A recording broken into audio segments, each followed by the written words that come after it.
ठीक है। अच्छा,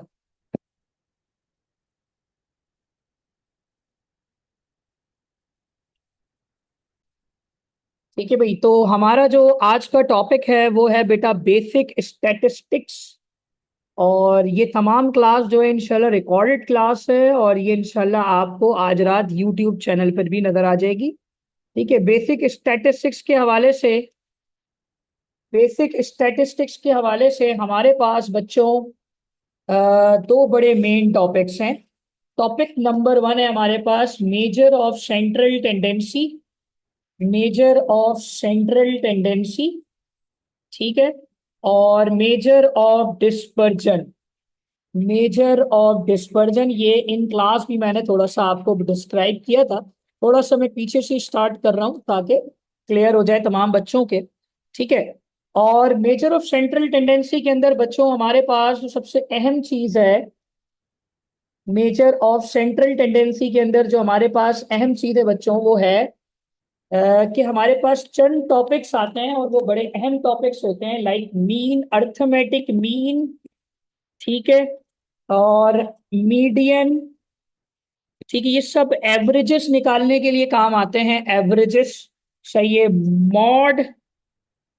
सही है। इसी तरीके से ज्योमेट्रिक मीन, ये टॉपिक बहुत इंटरेस्टिंग और आपके पास जो है ये काम आता है टॉपिक आपकी मैट्रिक क्लास में भी, और इन फ्यूचर जब आप कॉमर्स की साइड पर जाते हैं तो स्टैटिस्टिक्स मैथ्स की जगह पर सब्जेक्ट आता है आपके पास, वहां पर बड़ा यूज होता है। Harmonic mean.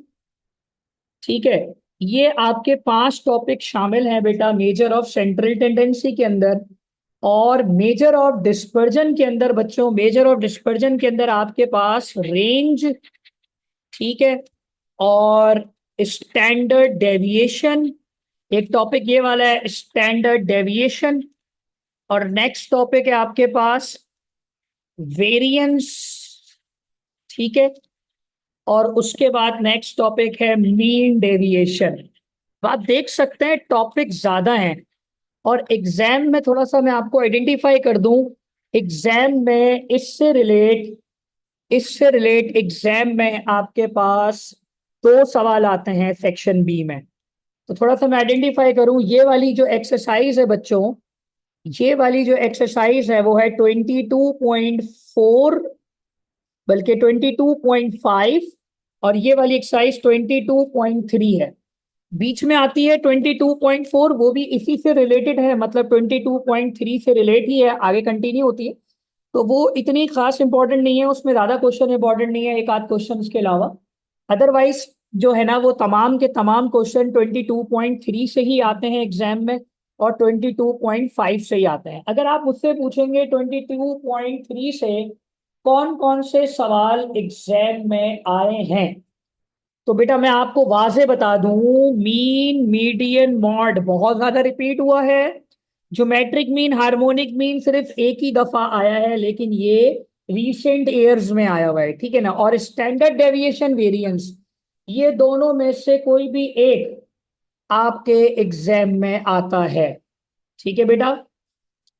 अच्छा, अब बात यह है कि जब हम 22.3 से अपना कोर्स का आगाज करेंगे, उससे पहले वाली बातें सीखने के लिए तो इंपॉर्टेंट है लेकिन एग्जाम पॉइंट ऑफ व्यू से इंपॉर्टेंट नहीं है।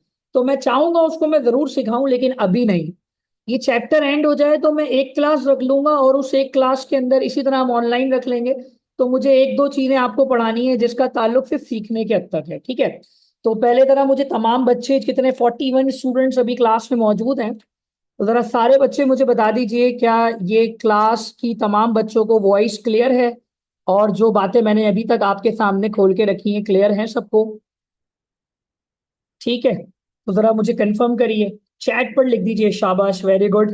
तमाम बच्चे जो है वो चैट पर जरूर कनेक्टेड रहे मुझसे, क्योंकि आपकी वॉइस मैंने बंद की हुई है लेकिन चैट आपका ओपन है, जिसपे आप अपनी कोई भी क्वेरी लिख सकते हैं। ठीक है बेटा। तो तमाम बच्चे यहाँ मौजूद हैं, और यकीनन सबको समझ में भी आ रहा होगा। बेटा ये हम लोगों ने, अगर आपको याद हो, कोविड-19 जब पड़ा था यहाँ पर, एक बहुत बड़ा अदाब था हमारे मुल्क के लिए, बल्कि पूरी दुनिया के लिए। उस वक्त हम लोगों ने ये ऑनलाइन सेशन स्टार्ट किया था। स्टडी कॉलेजिएट वाहिद वो इदारा था जिसने मार्च और अप्रैल में सबसे पहले ऑनलाइन सेशन स्टार्ट किया था, ताकि वो बच्चे जिनकी तालीम ज़ाया हो रही है घरों में बैठकर, उनकी तालीम को आगे बढ़ाया जाए। और यही प्रोसीजर था जो मैंने भी आपके सामने लिखा है, कि हम क्लास लेते थे और क्लास लेने के बाद हम उसे यूट्यूब चैनल पे अपलोड कर दिया करते थे, कि इवन डैट कोई ऐसा स्टूडेंट है जो क्लास लेना चाहता था बट किसी इंटरनेट इश्यू की वजह से या लाइट की वजह से वो क्लास नहीं ले पाया, तो वो फिर आफ्टर यूट्यूब चैनल से कंडक्ट कर लिया करता था।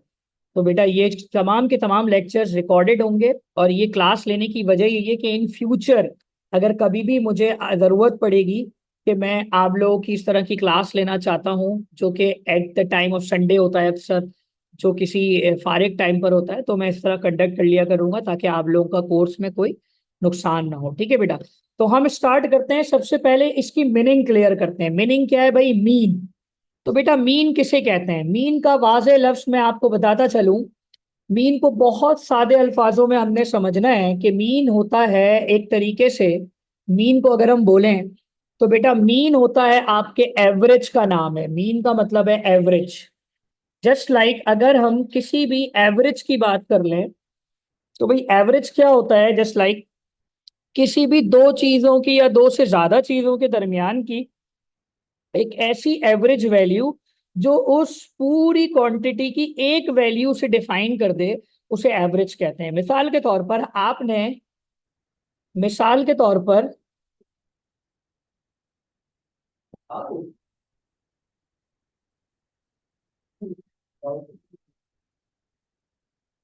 एक मिनट वेट करिएगा।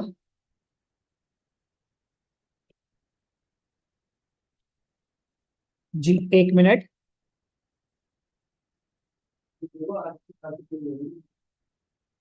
जी, मिसाल के तौर पर अगर आप लोगों ने कभी एवरेजेस के बारे में, इतना ही क्लियर करना काफी है फिलहाल, कि भाई जब आपकी 9 क्लास की परसेंटेज आती है, तो जस्ट लाइक वो आ रही है 78%, और मैट्रिक क्लास की जो परसेंटेज आ रही है वो आ रही है 83%। लेकिन जब आप मैट्रिक का रिजल्ट नेट पर चेक करते हैं तो वो आती है 81%। ये क्या चीज है? ये चीज क्या है? ये आपको शो कर रहा है कि आपकी जो परसेंटेज है बेटा, वो इससे शो हो रही है। यही आपकी असल परसेंटेज है और इसी से ही आपका काम शो होगा। ठीक है बेटा, आपकी तमाम एडमिशन इस 81% से शो होगी। इसी तरीके से एवरेजेस बहुत सारी जगहों पर होती है। हमारी यहाँ जो है मुल्क की सतह पर बहुत सारी चीजें एज एवरेज चल रही होती हैं। एग्रीकल्चर प्रोडक्ट हमारा एज एवरेज लगाया जाता है कि भाई इतनी हमारी मुल्क की आबादी है, उस हिसाब से हमारे यहाँ एग्रीकल्चर प्रोडक्ट कितनी नीड होगी। इसी तरीके से इंडस्ट्रियल फैक्टर पर भी हमारे यहाँ एवरेज पर ही सारी वर्कआउट होता है। इसी तरह किसी भी चीज को हम बेचते हैं ना, तो हम उसकी एवरेज कॉस्ट मालूम करते हैं, फिर उस पर प्रॉफिट रखकर सेल आउट करते हैं।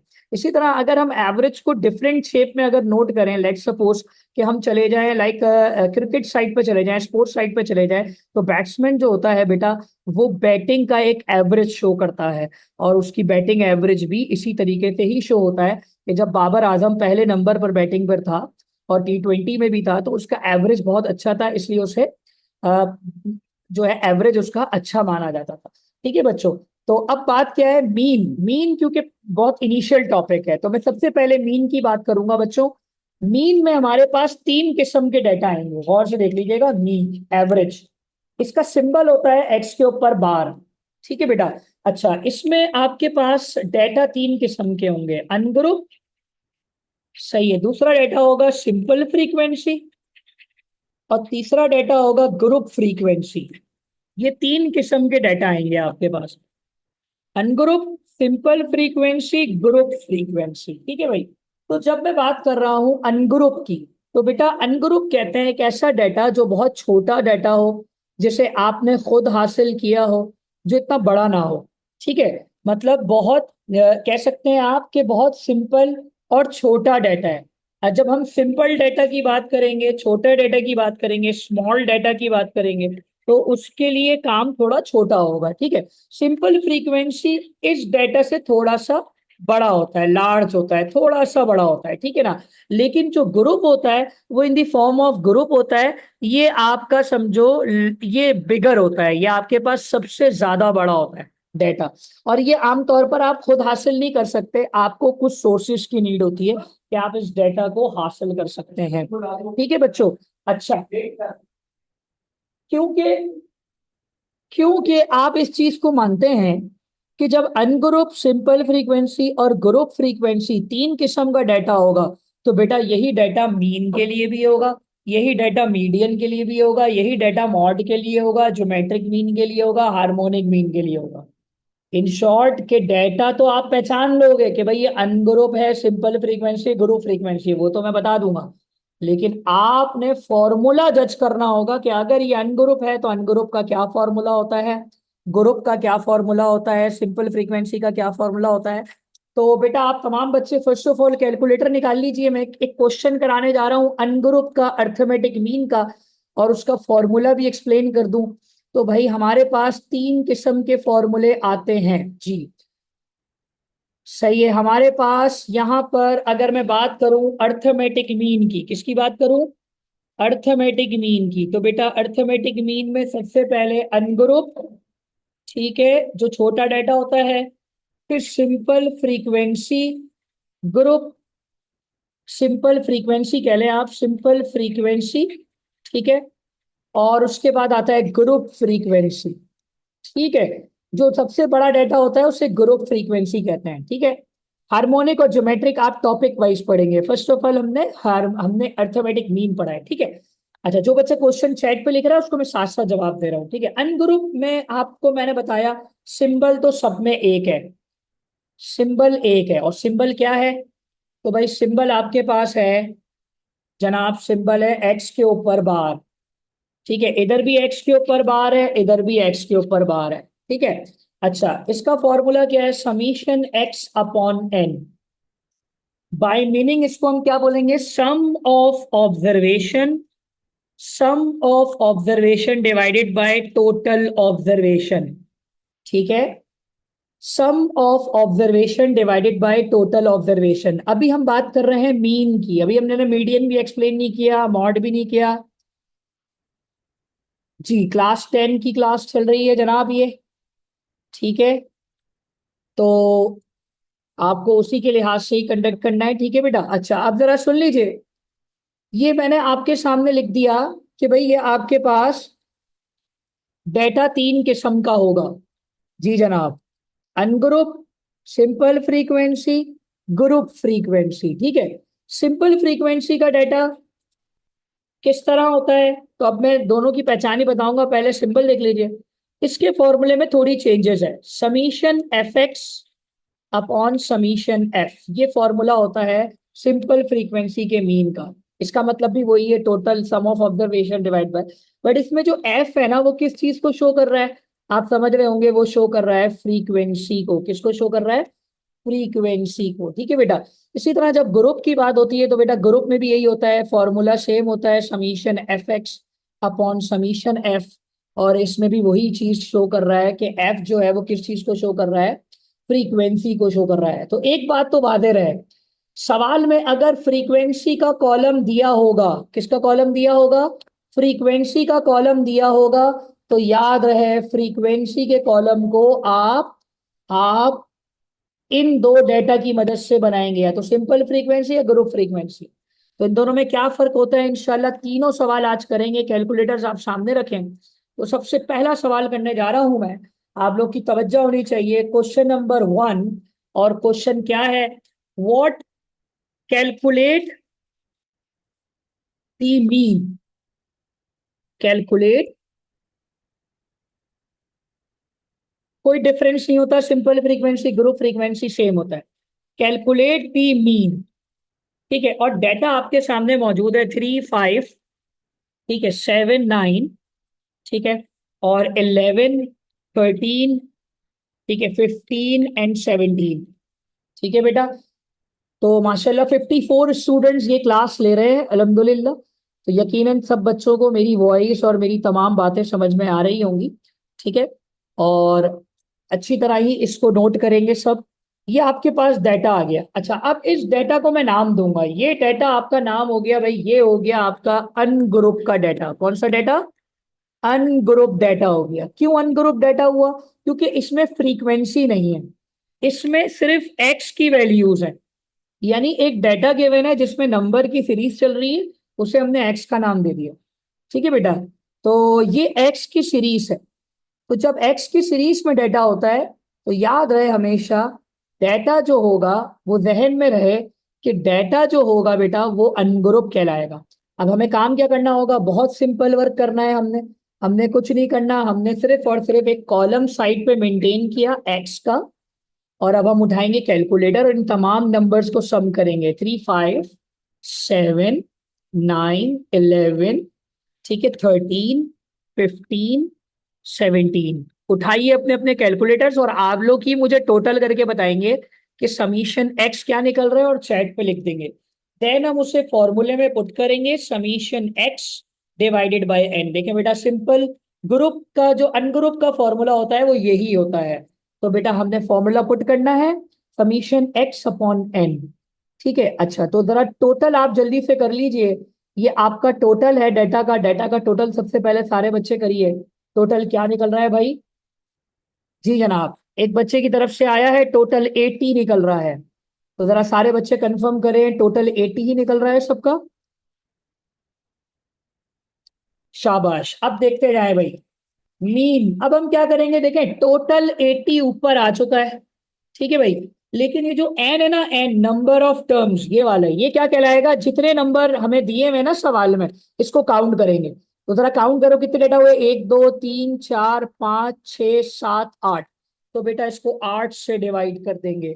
तो बेटा 80 को जब मैं 8 से डिवाइड करूंगा मेरे बच्चों, क्या आंसर आएगा? बहुत सिंपल आंसर आएगा, 8 10 80। ये निकल गया इसका एवरेज, ये निकल गया इसका एवरेज। अब इस डेटा को जरा आप मुख्तलिफ सेंस से लीजिए अपने पास, ठीक है, बहुत अच्छे तरीके से समझना है। देखिए मैं आपको थोड़ा सा बताऊं, ये चैप्टर जो है ना, ये आपको कॉमर्स का टीचर सबसे अच्छा पढ़ाएगा। साइंस का टीचर भी पढ़ा सकता है, बट कॉमर्स की एग्जाम्पल भी साथ। अब मैं एक वाहिद टीचर हूँ जो कॉमर्स भी पढ़ाता हूँ, साइंस भी पढ़ाता हूँ, मैंने दोनों डिग्रियां ली हुई। तो मैं थोड़ा सा आपको कॉमर्स के सेंसेस को क्लियर कराऊं थोड़ा सा आपको, कि इसमें अगर मैं आपको कहूं, अब आप मान लीजिए जो डाटा आपके सामने था, लेट सपोज ये डाटा आपके पास एक एक तरीके से किसी स्टूडेंट के मार्क्स का डाटा है, कि स्टूडेंट ने सब्जेक्ट में मार्क्स लिए, ठीक है ना। अब मैं एज अ पेरेंट्स किसी जगह जाऊंगा, तो भाई मैं चाहूंगा कि भाई मेरे स्टूडेंट्स के मार्क्स पता चले, मेरी स्टूडेंट की कैपेसिटी क्या है, कि भाई मेरे स्टूडेंट जो है वो यहाँ एडमिशन लेकर कितनी कैपेसिटी, कितना एवरेज ले सकता है। ठीक है, तो एक तरीके से मैंने ये कैपेसिटी फाइंड आउट कर ली इस एवरेज से, कि जितने भी टेस्ट हुए मेरे बच्चे का एवरेज आ रहा है 10। इसका मतलब मेरा बच्चा जो है जितना भी पढ़ रहा है उसमें वो एवरेज, थोड़ा सा इंटरनेट कनेक्शन भी लाइट रहेगा, ठीक है बेटा, तो उसको कैरी ऑन करेंगे। ठीक है, क्योंकि लाइट आपको पता है, बिजलियां तो है नहीं यहाँ पर, इलेक्ट्रिसिटी है नहीं, सब जनरेटर्स पे चल रहा है। ठीक है, तो थोड़ा सा आपको यहाँ पर कनेक्टेड रहना पड़ेगा, ठीक है बच्चों। अच्छा बात क्या है कि मैं क्या बताना चाह रहा हूँ कि ये एक एवरेज वैल्यू आ गई, कि मेरे स्टूडेंट की कैपेसिटी ये है कि वो 10 नंबर ले चुका है। अब मैं इससे एनालाइज करूंगा मेरे पिछले रिजल्ट से, मैं करंट रिजल्ट को कंपेयर करूंगा कि भाई मेरे बच्चे ने जो है वो इम्प्रूवमेंट की है या फिर इम्प्रूवमेंट नहीं हुई है। तो बेटा ये आ गया एवरेज, और ये एवरेज निकालना का तरीकेकार ये वाला होता है। मैंने आपको फॉर्मूले बता दिए, ये सबको क्लियर है फॉर्मूले के लिहाज से, कि भाई 3 किस्म के फॉर्मूले होंगे। जो सबसे स्मॉल डाटा होगा वो अनग्रुप कहलाएगा।